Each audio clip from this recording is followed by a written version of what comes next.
السلام علیکم ورحمت الله. ګرانې لیدونکو، زه حضرت رواز تاسو د ریاضي مضمون ښوونکی.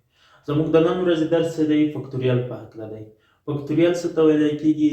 په ریاضي کې کوم استعمال لري؟ نن ورځ په همدغه باندې غږېږو. فکتوریال چې دا د مسلسل طبیعي عددونو ضرب ته څه ویلی کېږي؟ فکتوریال ویلی کېږي. دا مسلسل طبیعي عددونو ضرب ته څه ویلی کېږي؟ فکتوریال ویلی کېږي.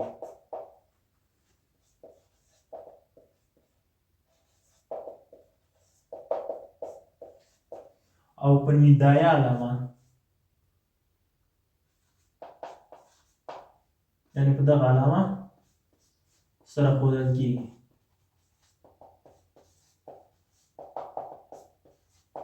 یعنې موږ په پښتو کې څه استعمال، نو په دغه علامې سره څنګه دا فکتوریال موږ ښودلی شو.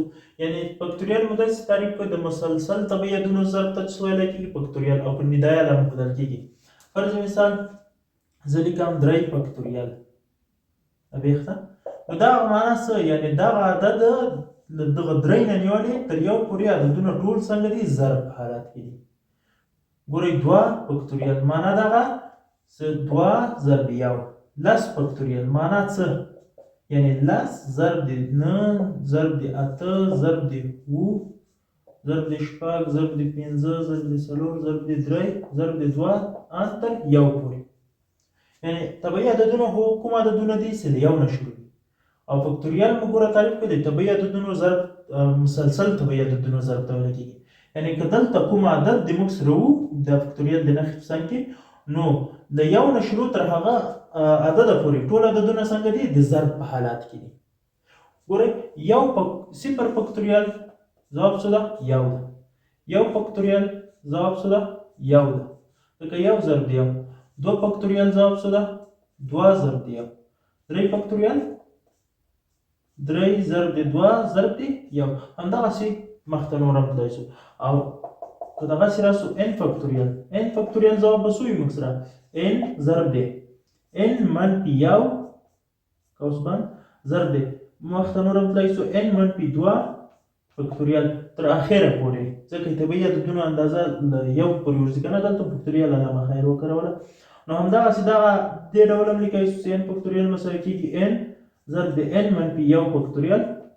1 پورې هم تللی شي n فکتوریال دا مساوي کېږي n منفي 1 ضرب د اخر تر څو پورې؟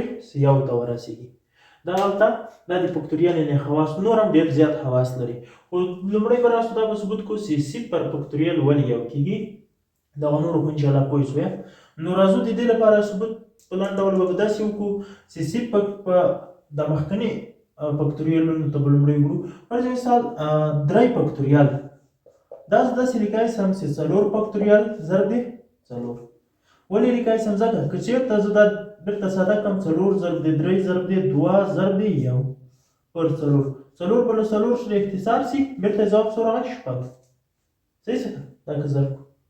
همداسې کولی شو چې 2 فکتوریال موږ ولیکو چې 3 فکتوریال به 3 به له 3 سره بیا اختصار شي په دې ډول چې 3 ضرب د 2 ضرب د 1 که نه، نو په 3 به له 3 سره اختصار شي ځواب څه شو؟ 2. نو په همدې شکل باندې موږ کولی شو څنګه وکړو؟ 0 هم ولیکو. په دې ځای کې به درته ولیکم، یعنې 1 موږ به ولیکو چې 2 فکتوریال ضرب د 2. 2 به له 2 سره اختصار شي، ځواب به بیا څه پاتې شي؟ 1. صحیح. اوس راځو 0 فکتوریال موږ هم داسې لیکلی شو چې ولیکو چې 1 فکتوریال یې به 1. نو ګورئ 1 فکتوریال ځواب 1 پر 1. 1 پر 1 ځواب څو کېږي؟ 19. 1 پر 1 ځواب څو کېږي؟ 1. نو ځکه 0 فکتوریال مساوي له 1 سره. نور هم زیات ثبوتونه لري، خو په لنډ ډول یې دغه ثبوت و. نو هیله لرم چې په دې درس په پوه شوي. فکتوریال ډېره اسانه موضوع ده. تاسو دې ته پام کوئ چې کوم عدد دلته لیکلی شوی یو فکتوریال نښه وه له 1 نه شروع تر همدغه عدده پورې چې کوم عدد و تر هغه اندازې پورې ټول عددونه څنګه دي؟ د ضرب په حالات کې دي. نور کوم داسې خاص هغه نه لري سختوالی، کوم فارمول چې تاسې حل کوئ. نور هم خیر خواص ډېر لري، په هغه به انشاءالله بل درس کې وغږېږو. نو زموږ د نن ورځې درس تر همدې ځایه پورې و.